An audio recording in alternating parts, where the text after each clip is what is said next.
With Team 12's Will Pitts, who's live from the Payson area. And Will, it's a pain to drive in, but you caught up with several people that are actually out enjoying this historic snow. Yeah, there are a lot of people, actually. And you know what? The worse this storm gets, the harder it is to get around in anything, much less the quads that these guys were hanging around in. But, in fact, we just saw a guy in this parking lot right in back of us here get completely stuck. Took him a good 5 minutes to get out of there, rocking it back and forth, trying to gun it, and just it wasn't happening for him. But right now, take a look. I'm going to venture out here. We were doing this under an overhang here. Let's see how much we've got. Okay.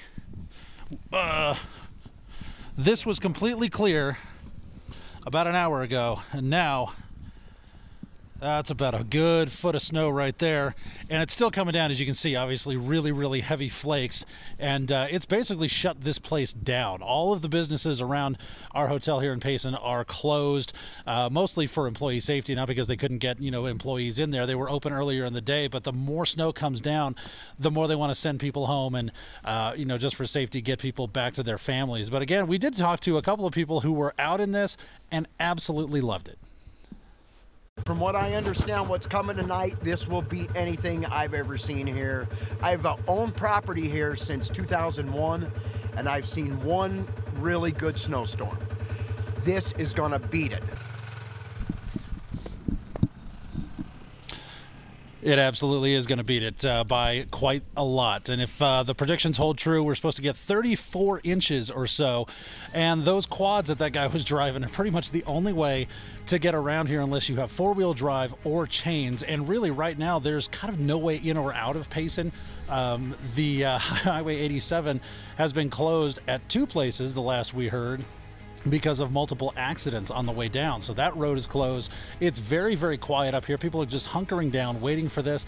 And again, if we're going to get those 30 inches of snow, what we've got here, imagine 3 times that by the time this storm is done. Guys, back to you.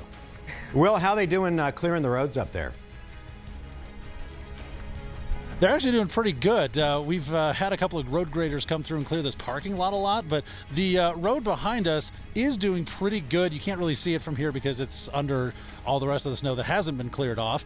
But every once in a while we see a road grader come by and clear off that snow. The problem is the bigger these flakes get and the harder this comes down, it clears off. Well, it refills just as soon as they clear it off. So right, yeah. Even as they're plowing as fast as they can, it's kind of refilling itself and then going right over the top of it. The real concern tonight is going to be that some of that snow has melted when people were traveling during the height of rush hour, if you can call it that, here in Payson, but it melts it down to a slush. And then it that's going to refreeze in a couple of hours, and then snow's going to fall on top of that. So that's very, very dangerous.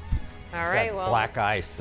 Yes, that's very scary. Well, I guess Will's going to be staying put for at least the next couple of days, bringing us live reports. All right, Will, we will see you in our next show.